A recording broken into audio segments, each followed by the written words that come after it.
Anggaran IKN bengkak 10 kali lipat. Roy Suryo prediksi kehancuran ekonomi Indonesia.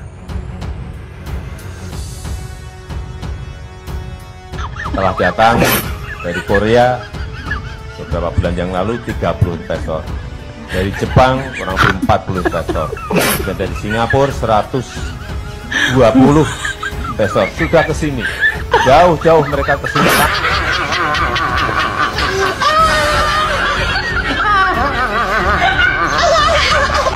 Everything will be fine. No need to worry. Your investment in Indonesia will continue to be safe, and also the continuity of Nusantara Capital Cities development. A world-class smart city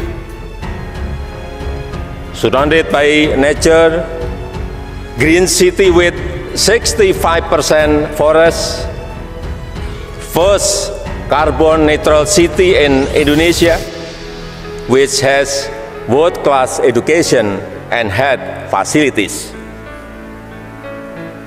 Nusantara will be comfortable city to live in and to do business. Nasib IKN itu wassalam, dan yang ketiga, nasib IKN itu tamat bin the end. Itu adalah tiga kosakata yang belakangan ini selalu dimunculkan secara bersamaan. Tentu sebagai bentuk respon dari sebuah pengakuan dari Menteri PU yang mengatakan bahwa anggaran untuk IKN itu diblokir oleh Kementerian Keuangan.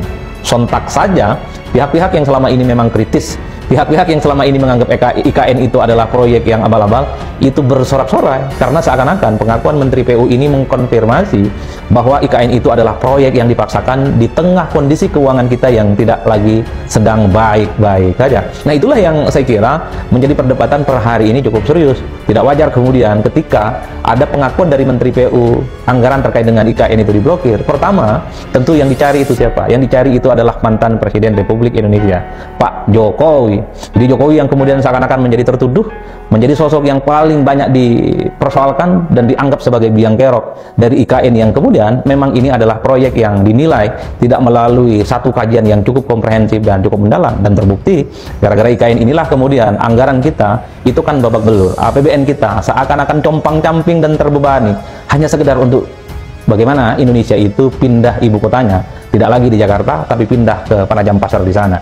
Jadi itu yang menurut saya ini tentu tidak terlepas dari manuver politik Jokowi yang di akhir kekuasaan politiknya yang dinilai sering cawe-cawe dalam urusan pemilu dan sering cawe-cawe dalam urusan pilpres. Jadi tak mengherankan ketika persoalan IKN bahwa anggarannya per hari ini itu diblokir, tentu sebagai konsekuensi dari efisiensi anggaran yang dilakukan oleh Prabowo, itu yang paling banyak dibully, paling banyak dikritik adalah Pak Jokowi. Bahkan banyak sekali komentar-komentar netizen itu yang berdoa, mereka itu mengucapkan syukur karena anggaran IKN itu tidak lagi digelontorkan. Jikapun ada, kan pemangkasannya itu sampai 80%. Yang kita tahu tentu saja dari media, anggaran IKN untuk tahun 2025 itu kan kurang lebih sekitar 110 triliun.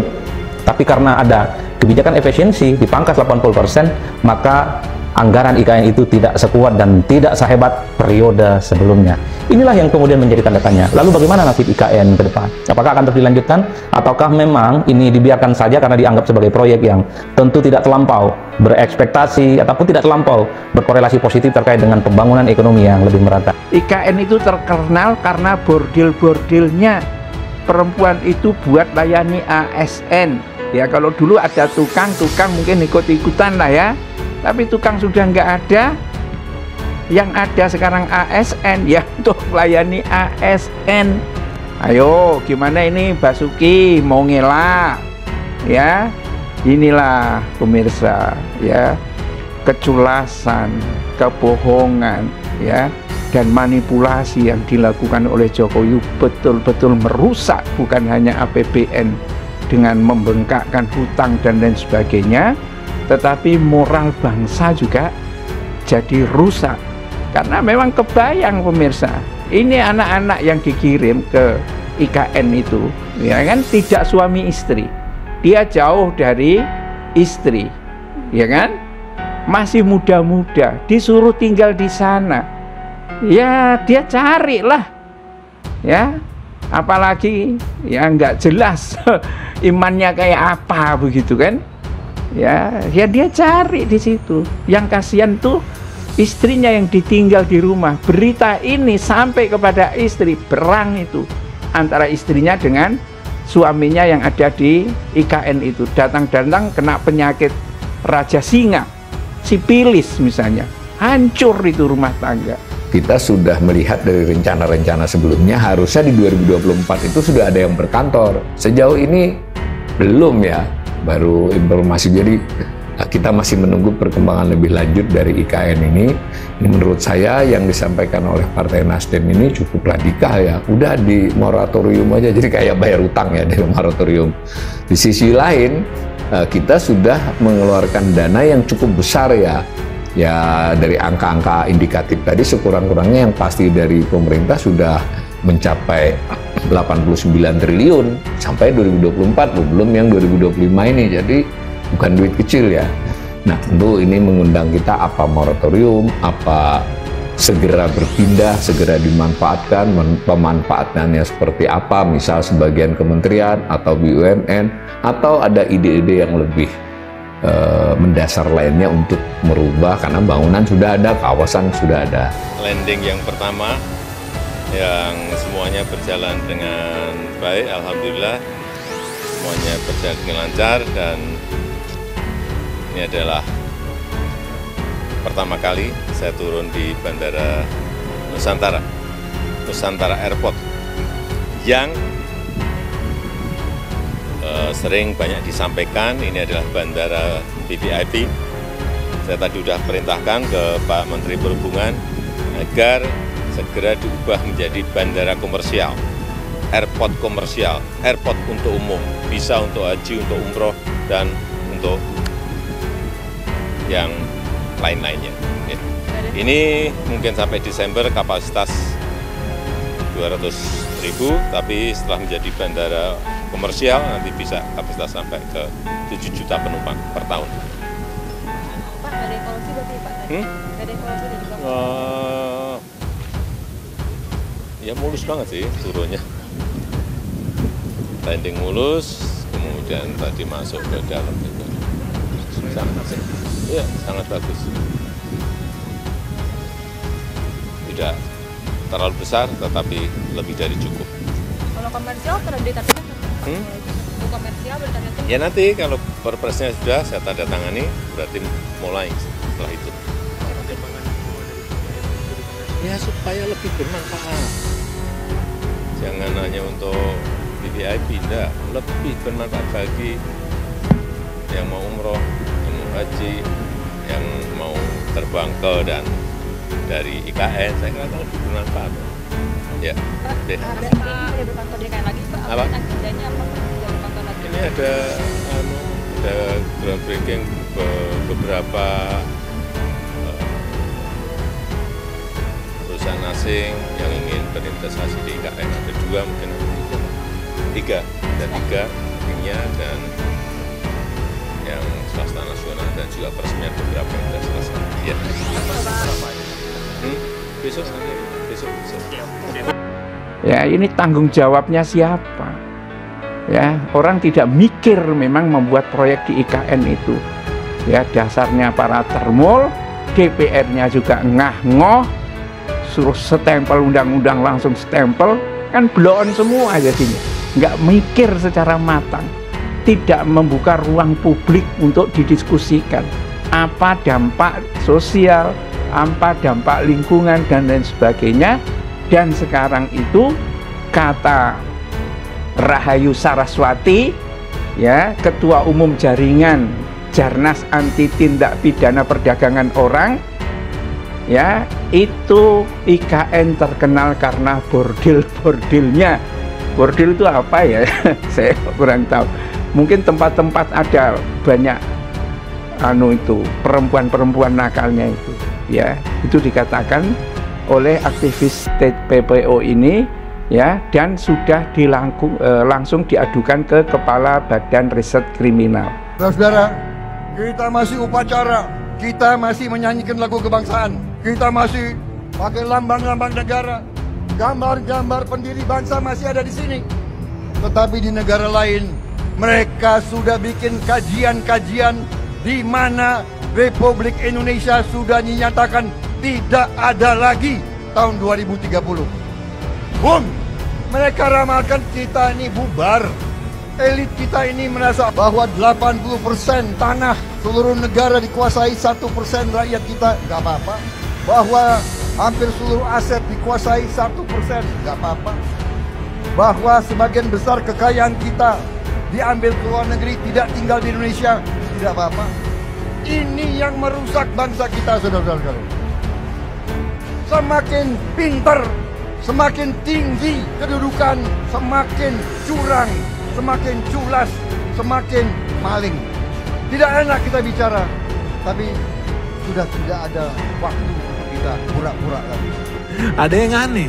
Kenapa? Soalnya Menteri Keuangan kita, Sri Mulyani, menteri favorit dulu, adalah Menteri Keuangan segala zaman. Siapapun presidennya, mulai dari SBY, Jokowi, Prabowo, Menteri Keuangannya pasti Sri Mulyani. Menarik. Kenapa? Karena ketika negara harus berhemat, ketika terjadi krisis di mana-mana, Sri Mulyani, Menteri Keuangan kita, itu justru mengeluarkan peraturan Menteri Keuangan PMK nomor 32 tahun 2025 yang isinya meningkatkan dan menambah anggaran buat pejabat di negeri ini. Luar biasa pintar ini orangnya. Negara lagi krisis, orang miskin bertambah. Kata Bank Dunia sampai 60%, tapi yang dilakukan apa? Menambah anggaran mobil dinas pejabat di Indonesia. Teman-teman tahu, sekarang di Indonesia lu sebagai pejabat eselon 1, lu bisa dapat anggaran sampai 1 miliar lu. Jadi hampir 1 miliar lu duit beli mobil pejabat kita. Ini indikasi bahwa negara kita sangat kaya raya. Hebat negara ini. Ini luar biasa ya guys. Karena soalnya di tahun 2024 anggaran buat mobil pejabat eselon 1 itu cuma 800-an juta. Nggak nyampe 900 juta. Di tahun sekarang mau dibikin lagi anggaran yang baru itu 900-an juta up gitu. Jadi hampir 1 miliar. Kami menyampaikan bahwa tahun ini 2025 outlook dari APBN akan mencapai defisit 2,78% dari PDB. Itu karena dari sisi penerimaan maupun dari sisi belanja negara. 13.000 orang menggunakan anggaran 104 triliun. Sementara yang pendidikan dasar, menengah, dan tinggi yang ada 64 juta siswa hanya 94 triliun. Jadi kan ini kan sangat tidak adil. Intinya tidak dipakai untuk pendidikan. Ini Menteri Keuangan yang mana sih? Sri Mulyani. Dan itu PMK 2009 itu dia yang buat. Potret sebelum ada amandemen. Sekolahnya sama potret sekarang kan nggak ada bedanya. Tetap sama. Sekolah hancur-hancuran, tidak punya fasilitas segala macam. Terus kemana? Mahkamah Konstitusi sudah memberikan putusan pada tahun 2007 itu, tapi ternyata kok pemerintah tidak mengindahkan, artinya dia melanggar konstitusi kan namanya. Iya dong. Indonesia untuk sekian ribu kampus, total anggaran riset yang diberikan oleh pemerintah 1,28 triliun. Jadi anggaran yang dibagi kepada seluruh perguruan tinggi di Indonesia dibandingkan dengan satu kampus Singapura aja itu 10%-nya dari satu perguruan tinggi NUS.